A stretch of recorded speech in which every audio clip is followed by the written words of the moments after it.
வணக்கம். இன்னைக்கு நம்ம ஒரு ரொம்ப சுவாரஸ்யமான, அதே சமயம் ஆழமான ஒரு உரையாடலுக்குள்ள போக போறோம். நம்ம எல்லாருக்கும் தங்கம்னா ரொம்ப பிடிக்கும் இல்லையா? ஆமா. இந்தியர்களுக்கு தங்கம்னா அது வெறும் உலோகம் இல்ல. அது ஒரு உணர்வுனே சொல்லலாம். கரெக்ட். கல்யாணம், பண்டிகை, முதலீடுன்னு தங்கம் இல்லாம நம்ம வாழ்க்கையே இல்ல. ஆனா அதுக்கு சராசரியா 800 டன் தங்கம் வாங்குறோம். ஆமா, 800 டன்னுங்கிறது உலக அளவிலேயே ரொம்ப பெரிய நம்பர். ஆனா இதுல பிரச்சனை என்னன்னா, இந்த 800 டன்ல நம்ம மண்ணுல இருந்து நம்ம வெட்டி எடுக்கிறது வெறும் 1.5 டன் மட்டும்தான். மிச்சம் 99% தங்கம் வெளிநாடுகள்ல இருந்து தான் வருது. இது நிஜமாவே ஒரு மலைக்க வைக்கிற முரண்பாடு தான். ஒரு பெருங்கடல் அளவு நமக்கு தங்கம் தேவைப்படுது. ஆனா நம்ம உற்பத்தி பண்றது வெறும் ஒரு சிறுதுளி தான். எக்ஸாக்ட்லி. இந்த நிலைமை எப்படி உருவாச்சு? பல வருஷமா முடங்கி கிடந்த நம்ம ஊர் தங்க சுரங்கங்கள் எப்படி இப்போ திரும்பவும் உயிர் பெறுது? குறிப்பா ஜொன்னகிரி அப்படிங்கிற சுதந்திர இந்தியாவோட முதல் பெரிய தனியார் தங்க சுரங்கம் எப்படி இதை மொத்தமா மாத்த போகுது அப்படிங்கறது தான் இன்னைக்கு நம்ம அலச போறோம். கண்டிப்பா. இத நம்ம புரிஞ்சுக்கணும்னா முதல்ல இந்த மாபெரும் தங்க முரண்பாட பத்தி பேசணும். ஒரு காலத்துல கோலார் தங்க வயல்னு ரொம்ப பெருமையா பேசணும் இல்லையா? ஆமா, கேஜிஎஃப் படம்லாம் ரொம்ப ஃபேமஸ் ஆச்சு. அந்த தொழில் என்ன ஆச்சு? ஏன் திடீர்னு நம்ம தங்கம் தோன்றதையே நிப்பாட்டிட்டோம்? அது 2000 வருஷத்துல கோலார் சுரங்கத்தை மூடிட்டாங்க. அதோட நம்ம நாட்டோட பெரிய அளவிலான தங்க உற்பத்தியும் கிட்டத்தட்ட முடிவுக்கு வந்துருச்சுன்னு தான் சொல்லணும். இப்ப நம்ம உற்பத்தி பண்ற அந்த 1.5 டன் கூட கர்நாடகால இருக்கிற ஹட்டி சுரங்கத்திலிருந்து மட்டும்தான் வருது. இல்ல, ஒரு நிமிஷம். எனக்கு இங்கே ஒரு சந்தேகம் இருக்கு.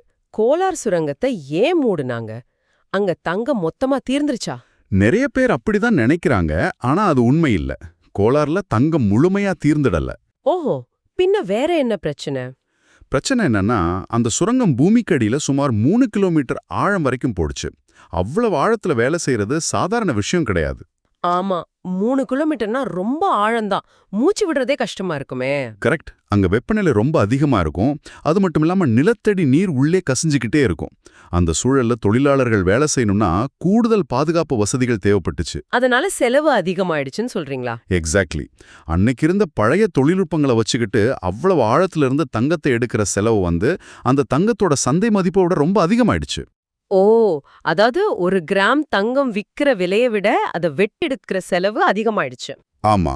அதனால அதை மூடுறதை தவிர அரசாங்கத்துக்கு வேற வழி இல்ல. சரி, அது ஓகே. ஆனா அதுக்கப்புறம் ஏன் நம்ம வேற புது இடங்களை தேடல? அரசாங்கமோ இல்ல தனியார் நிறுவனங்களோ ஏன் இதுல ஆர்வம் காட்டல? அதுக்கு ஒரு பெரிய காரணம் இருக்கு. இந்த சுரங்கத் தொழில், குறிப்பா புதுசா கனிமங்களை தேடுறது ரொம்ப பெரிய ரிஸ்க். இது எப்படின்னா, ஒரு இருட்டுல ஊசிய தேடுற மாதிரி தான். இருட்டுல ஊசிய தேடுற மாதிரியா? புரியலையே. அதாவது, ஒரு இடத்துல தங்கம் இருக்கான்னு கண்டுபிடிக்கவே நீங்க பல கோடிகளை முதலீடு செஞ்சு ஆய்வுகள் நடத்தணும். ஒருவேளை அங்க தங்கம் இல்லைன்னு வைங்க, நீங்க போட்ட பணம் மொத்தமும் வீணாயிடும். ஆமா, அது ரொம்ப பெரிய நஷ்டம்தான். அதனால தான் அந்த காலகட்டத்துல நம்ம பொதுத்துறை நிறுவனங்கள் உள்நாட்டுல இந்த மாதிரி பெரிய ரிஸ்க் எடுக்கிறத தவிர்த்துட்டாங்க. அதுக்கு பதிலா வெளிநாடுகள்ல ஏற்கனவே தங்கம் இருக்குன்னு உறுதி செய்யப்பட்ட சுரங்கங்கள்ல முதலீடு பண்றதுல தான் அவங்க கவனம் செலுத்தினாங்க.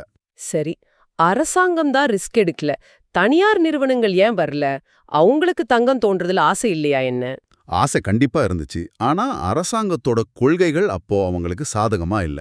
சுரங்கத்துறையில லைசன்ஸ் வாங்குறது, சுற்றுச்சூழல் அனுமதி வாங்குறது எல்லாமே ரொம்ப ரொம்ப கஷ்டமான ஒரு விஷயமா இருந்துச்சு. ஓ, அந்த சிகப்பு நாடா முறைன்னு சொல்வாங்களே, அந்த ரெட்டே பிரச்சனை. கரெக்ட், அதேதான். அது மட்டும் இல்லாம தனியார் நிறுவனங்கள் தாங்களா முன்வந்து ஆய்வுகள் நடத்துறதுக்கு பெரிய அளவுல ஊக்கம் எதுவும் கொடுக்கப்படல. பல வருஷமா ஒரு தெளிவான கொள்கை இல்லாததுனால தனியார் முதலீடுகள் இந்த துறைக்குள்ள வரவே இல்லை. ஆக கோலார் மூடினதுக்கு அப்புறம் பல வருஷமா நம்ம உள்நாட்டு தங்க சுரங்கத்துறை அப்படியே முடங்கி போயிருக்கு. ஆமா, ஒரு பெரிய இருட்டு நிலவி இருக்குன்னே சொல்லலாம். ஆனா இப்போ ஜொன்னகிரி மூலமா ஒரு புது வெளிச்சம் வந்திருக்குன்னு தரவுகள் சொல்லுது. இந்த ஜொன்னகிரி சுரங்கம் எங்க இருக்கு? இது எப்படி ஆரம்பிச்சாங்க? ஜொன்னகிரி ஆந்திர பிரதேச மாநிலத்துல கர்னூல் மாவட்டத்துக்கு பக்கத்துல இருக்கிற ஒரு பகுதி. இது ஏதோ சாதாரண சுரங்கம் கிடையாது. சுதந்திரத்துக்கு பிறகு இந்தியாவில் அமைய போற முதல் பெரிய அளவிலான தனியார் தங்கச் சுரங்கம் இதுதான். ஓ, சுதந்திரத்துக்கு பிறகு முதல் முறையா? யார் இத பண்றாங்க? Jio Mysore services India private limited அப்படிங்கிற ஒரு நிறுவனம் தான் இது உருவாக்குறாங்க. இது கிட்டத்தட்ட 600 ஏக்கர் நிலப்பரப்புல 400 கோடி ரூபாய்க்கும் அதிகமான முதலீட்டுல உருவாகி வர்ற ஒரு பிரம்மாண்டமான திட்டம். 400 கோடி ரூபாய் முதலீடு. இது கேக்குறதுக்கே ரொம்ப பிரம்மாண்டமா இருக்கே. இந்த 600 ஏக்கர் எந்தெந்த பகுதிகளை உள்ளடக்கியது? இது முக்கியமா 3 கிராமங்களை உள்ளடக்கியது. ஜொன்னகிரி, எர்ரகுடி, அப்புறம் பகடராய். இந்த 3 கிராமங்களை சுத்தி தான் அந்த ஒட்டுமொத்த சுரங்க பணிகளும் நடக்க போகுது. அப்போ அங்க உண்மையிலே தங்கம் இருக்கான்னு அவங்க எப்படி உறுதி பண்ணாங்க? கடந்த பல வருஷங்களாவே இந்த நிறுவனம் அங்க பல கட்ட ஆய்வுகளை நடத்தியிருக்காங்க. அறிவியல் பூர்வமா தங்கம் இருக்கிறத உறுதி செஞ்ச பிறகுதான் இப்போ சுரங்க பணிகளையே தொடங்கியிருக்காங்க. சரி, கொஞ்சம் எண்களை பத்தி பேசுவோம். இந்த சுரங்கத்துல எவ்ளோ தங்கம் இருக்குன்னு கண்டுபிடிச்சிருக்காங்க. இங்க இருந்து நாம எவ்ளோ எதிர்பார்க்கலாம்? தரவுகளின் படி பாத்தீங்கன்னா இந்த பகுதியில தோராயமா 42.5 டன் தங்கம் இருப்பதற்கான சாத்தியக்கூறுகள் இருக்கு. 42 டன், பரவாயில்லையே. ஆமா, ஆனா எந்த ஒரு சுரங்கத்திலையும் நாம கணிக்கிற அத்தனை தங்கத்தையும் அப்படியே முழுசா எடுத்துட முடியாது. இப்போதைக்கு அதிநவீன தொழில்நுட்பங்களை பயன்படுத்தி பூமியை துளையிட்டு மண் மாதிரிகளை எடுத்து செக் பண்ணதுல சுமார் 13 டன் தங்கம் அங்க உறுதியாயிருக்குன்னு சான்றளிச்சிருக்காங்க. ஆஹோ, 13 டன் உறுதியா இருக்கு. இந்த சுரங்கம் எவ்ளோ வருஷம் செயல்படும்? இந்த சுரங்கத்தோட ஆயுட்காலம் 15 வருடங்கள்னு மதிப்பிட்டிருக்காங்க. அந்த 15 வருடங்கள்ல இங்கிருந்து வருஷத்துக்கு சுமார் 1 டன் தங்கத்தை வெட்டி எடுக்க திட்டமிட்டிருக்காங்க. வெயிட், ஒரு நிமிஷம். எனக்கு இங்கதான் கொஞ்சம் குழப்பமா இருக்கு. என்ன குழப்பம்? நம்ம ஆரம்பத்துல பேசணும், நம்ம வருஷ தேவை 800 டன் அப்படின்னு. ஆனா இப்ப ஜொன்னகிரியில இருந்து வரப்போறது வருஷத்துக்கு வெறும் 1 டன் தானா? ஆமா, வருஷத்துக்கு 1 டன் தான். 8000 டன் இறக்குமதி செய்யற இடத்துல இந்த 1 டன் உற்பத்தியை வச்சுக்கிட்டு நம்ம எப்படி ஒரு பெரிய மாற்றத்தை உருவாக்க முடியும்? இந்த எண்களை ஒப்பிட்டு பார்க்கும்போது இது கடல்ல கரைச்ச பெருங்காயம் மாதிரி இல்லையா? இது எப்படி நீங்க கேம் சேஞ்சர்னு சொல்றீங்க? நீங்க கேக்குறது 100க்கு 100 நியாயமான கேள்விதான். 800 டன் எங்க இருக்கு, 1 டன் எங்க இருக்குன்னு பார்த்தா இந்த நம்பர் ரொம்ப ரொம்ப சின்னதுதான். உலக அளவுல ஒரு சுரங்கத்துல வருஷத்துக்கு 1 டன் தான் கிடைக்குதுன்னா அதை பெருசாவே மதிக்க மாட்டாங்க. அதுதானே, அப்புறம் ஏன் இது இவ்ளோ முக்கியம்னு சொல்றோம்? ஏன்னா இத நம்ம இந்திய சூழல்ல வச்சு பார்க்கணும். கொஞ்சம் நினைச்சு பாருங்க, நம்ம ஒட்டுமொத்த நாட்டோட தற்போதைய உற்பத்தியே வெறும் 1.5 டன் தான். இப்போ ஜொன்னகிரி மூலமா கூடுதலா 1 டன் கிடைச்சா நம்ம உள்நாட்டு உற்பத்தியே கிட்டத்தட்ட 2 மடங்கா மாறப்போகுது இல்லையா? ஆமா, உற்பத்தி 2 மடங்காகுதுங்கிறது ஒரு நல்ல விஷயம்தான். ஆனா இருந்தாலும் 800 டன்னுக்கு முன்னாடி இந்த 2.5 டன் ரொம்ப சின்ன விஷயம் தானே. இதனால நம்ம இறக்குமதி எப்படி குறைஞ்சிடும்? நேடியா இந்த ஒரு சுரங்கம் மட்டும் இந்தியாவோட 800 டன் இறக்குமதியை குறைச்சிடாது. நிபுணர்கள் என்ன சொல்றாங்கன்னா, நம்ம இறக்குமதியை கணிசமா குறைக்கணும்னா உள்நாட்டு உற்பத்தி குறைஞ்சது வருஷத்துக்கு 50லிருந்து 100 டன்னாவது இருக்கணும். அப்போ இந்த 1 டன் தங்கம் எப்படி மாற்றத்தை ஏற்படுத்தும்? இதோட வெற்றியே இது உருவாக்குற தாக்கத்துல தான் இருக்கு. இது ஆங்கிலத்துல ப்ரூஃப் ஆஃப் கான்செப்ட்னு சொல்லுவாங்க. அதாவது இந்தியாவுல ஒரு தனியார் நிறுவனத்தால வெற்றிகரமா தங்கத்தை தோண்டி எடுத்து லாபம் ஈட்ட முடியும் அப்படிங்கறத நிரூபிச்சு காட்டுற ஒரு விஷயம் இது. ஆஹா, இப்போ எனக்கு புரியுது. அப்போ ஜொன்னகிரி அப்படிங்கிறது நம்ம பிரச்சனைக்கான முழுமையான தீர்வு கிடையாது. மாறா பல வருஷமா துருப்பிடிச்சு கிடந்த நம்ம சுரங்கத்துறைய முடுக்கிவிட போற ஒரு ஸ்பார்க் பிளக் மாதிரி, அப்படி சொல்லலாமா? எக்ஸாக்ட்லி, ரொம்ப சரியான உவமை. ஒரு வண்டி நகரத் தொடங்க அந்த முதல் தீப்பொறி தேவையல்லவா, அது போலதான் இந்த ஜொன்னகிரி. சூப்பர். அப்போ இது மத்த நிறுவனங்களுக்கும் ஒரு நம்பிக்கையை கொடுக்கும்னு சொல்றீங்க? கண்டிப்பா. பல தசாப்தங்களா தனியார் நிறுவனங்கள் இந்த துறைக்குள்ள நுழையவே பயந்துட்டு இருந்தாங்க. ரிஸ்க் அதிகம், லாபம் வருமான ஒரு தயக்கம் இருந்துச்சு. ஆனா இப்போ ஜொன்னகிரி வெற்றி அடைஞ்சா அவங்களுக்கெல்லாம் ஒரு பெரிய நம்பிக்கை வரும். ஓ, அவங்களால முடியுதுன்னா நம்மளாலே முடியும்னு நினைப்பாங்க. ஆமா, பல நிறுவனங்கள் கோடிக்கணக்கான ரூபாய்களை முதலீடு செய்ய முன் வருவாங்க. நாடு முழுக்க பல இடங்கள்ல புதுசா ஆய்வுகள் தொடங்கும். இது ஒரு பெரிய சங்கிலி தொடர்நிலைவை ஏற்படுத்தும். உண்மையிலே இது ஒரு நல்ல தொடக்கம்தான். வேற என்னென்ன நன்மைகள் இதனால நமக்கு கிடைக்கும்? வெறும் தங்கம் மட்டும்தானா? இல்ல, இன்னொரு சுவாரஸ்யமான விஷயம் இருக்கு. நீங்க தங்கத்தை தேடி பூமியை தோண்டும்போது தங்கம் மட்டும்தான் கிடைக்கும்னு சொல்ல முடியாது. அந்த ஆய்வுகளின் போது பூமிக்கடியில மறைஞ்சிருக்க வெள்ளி, தாமிரம் அல்லது இப்போ பேட்டரி தயாரிக்க பயன்படுற அரிய கனிமங்கள் கூட கிடைக்க வாய்ப்பு இருக்கு. ஓ, அப்போ அது நம்ம நாட்டுக்கு கிடைக்கிற ஒரு கூடுதல் போனஸ். ஆமா, அது மட்டும் இல்லாம பொருளாதார ரீதியாவும் இதுக்கு ஒரு பெரிய முக்கியத்துவம் இருக்கு. நம்ம தங்கத்தை வெறும் நகை செய்யற பொருளா மட்டும்தான் பார்க்கறோம். ஆனா ஒரு நாட்டோட பொருளாதாரத்துல தங்கம் ஒரு பெரிய நிதி பாதுகாப்பு. ஆமா, ஃபினான்ஷியல் ஹெட்ஜ்னு சொல்வாங்க. ஆனா நம்ம தங்கத்தை வாங்க அரசாங்கத்துக்கு பிரச்சனைன்னு தானே பொதுவா நியூஸ்ல எல்லாம் சொல்றாங்க. அது உண்மைதான். ஏன்னா நம்ம 800 டன் தங்கத்தை வெளிநாடுகள்ல இருந்து இறக்குமதி செய்யும்போது அதுக்கான பணத்தை நாம டாலர்ல தான் கொடுக்கணும். இதனால நம்மளோட அந்நிய செலவண்ணி கையிருப்பு குறையும். ஓ, அதனாலதான் டாலருக்கு நிகரான ரூபாயின் மதிப்பு சரியுதா? கரெக்ட். ஆனா அதே தங்கத்தை நம்ம உள்நாட்டிலேயே அதிக அளவுல உற்பத்தி செய்ய தொடங்கினா மத்த நாடுகளை நம்ம சார்ந்திருக்கிற நிலைமை ரொம்ப குறையும். நம்ம பொருளாதாரம் தற்சார்பு அடையும். இதுதான் அரசாங்கம் சொல்ற ஆத்ம நிர்பார் பாரத் கொள்கையா? ஆமா, அதேதான். நம்ம சொந்த வளங்களை நாமே பயன்படுத்திக்கிட்டுறது நம்மளோட பொருளாதார இறையாண்மைய ரொம்பவே வலுப்படுத்தும். சரி, இது எல்லாமே நாட்டுக்கு கிடைக்கிற மேக்ரோ லெவல் நன்மைகள். இப்போ கொஞ்சம் தரைமட்டத்துக்கு வருவோம். இந்த சுரங்கம் அமைய போற அந்த 3 கிராமங்கள் இருக்கே, ஜொன்னகிரி, எர்ரகுடி, பகடராயி, அந்த பகுதி மக்களுக்கும் அந்த வட்டாரத்துக்கும் இதனால என்ன பலன்? 400 கோடி ரூபாய் முதலீடு உள்ள வரும்போது அங்க ஒரு பெரிய வட்டார வளர்ச்சியே நிகழப்போகுது. ஒரு சுரங்கம் அமையணும்னா அதுக்கு ரொம்ப நல்ல சாலை வசதிகள் வேணும், தடையில்லா மின்சாரம் வேணும், தண்ணீர் வசதி வேணும். ஓ, அப்போ நிறுவனம் இந்த உள்கட்டமைப்பு உருவாக்கும் போது அது அந்த மக்களுக்கும் பயன்படும். கண்டிப்பா. அது மட்டும் இல்லாம வேலை வாய்ப்பு. உள்ளூர் மக்களுக்கு நேரடியாகவும் மறைமுகமாகவும் ஆயிரக்கணக்கான வேலை வாய்ப்புகள் உருவாகும். ஆமா, பள்ளிக்கூடங்கள், மருத்துவமனைகள்னு அந்த இடமே மாறிடும். கரெக்ட். ஒரு புது தொழில்துறை நகரமாவே அது மாறும்.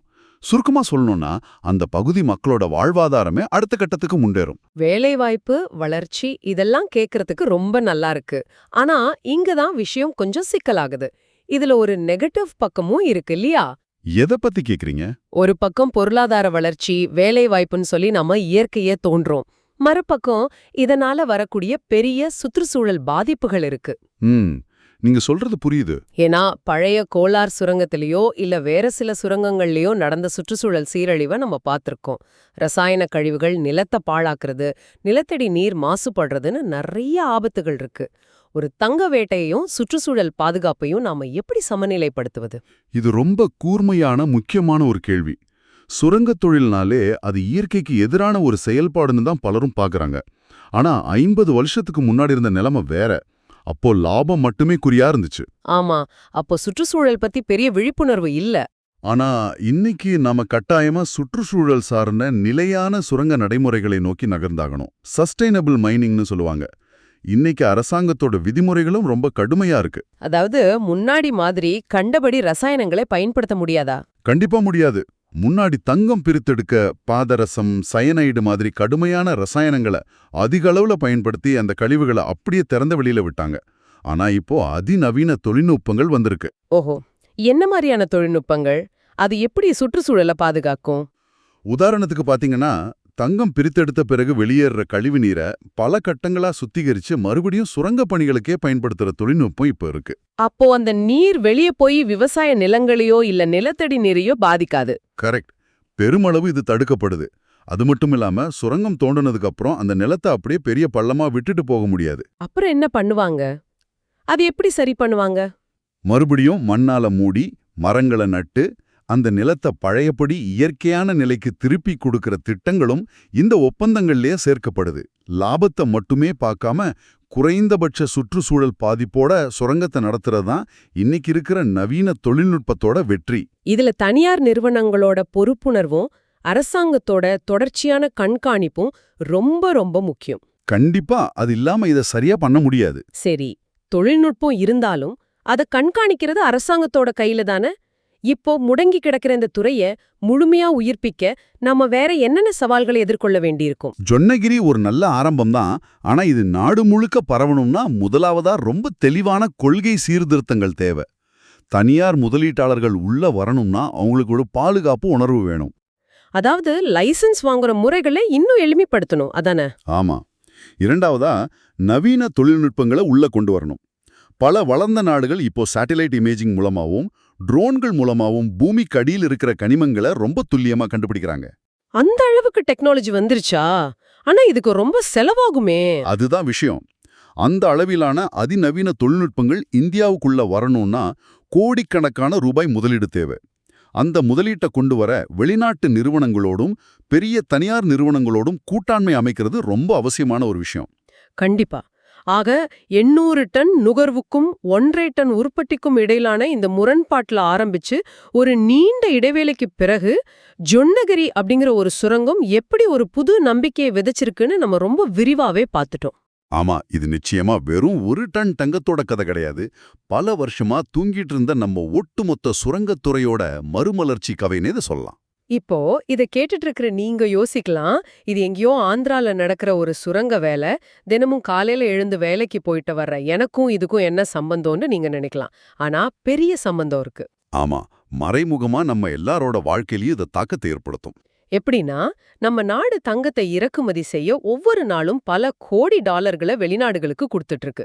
எப்போதெல்லாம் நாம அதிக டாலரை வெளியே கொடுக்கறோமோ, அப்போதெல்லாம் நம்ம ரூபாயோட மதிப்பு குறையுது. கரெக்ட். ரூபாயோட மதிப்பு குறைஞ்சா நாம இறக்குமதி செய்யற பெட்ரோல் டீசல் விலை உயரும். பெட்ரோல் விலை உயர்ந்தா உங்க வீட்டுக்கு வர காய்கறி, மளிகை பொருட்களோட விலை உயரும். ஆக இந்தியா தனது சொந்த மண்ல தங்கத்தை வெட்டி எடுத்து இறக்குமதியை குறைக்கிறது அப்படிங்கிறது உங்க ஒவ்வொருத்தரோட பர்ஸ்லயும் இருக்கிற பணத்தோட மதிப்பை பாதுகாக்கிற ஒரு செயல். ரொம்ப சரியா சொன்னீங்க. பொருளாதாரத்தோட சங்கிலி தொடர் அதுதான். தேசத்தோட பொருளாதார நிலைத்தன்மைங்கிறது ஒவ்வொரு தனி மனிதனோட அன்றாட பாதுகாப்போட பின்னி பிணைஞ்சுது. அதனால இறக்குமதியை குறைக்கிற எந்த ஒரு நடவடிக்கையும் சாமானிய மனிதனுக்கு கண்டிப்பா பயனளிக்கும். கண்டிப்பா.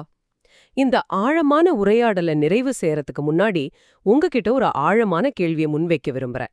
சற்று யோசிச்சு பாருங்க.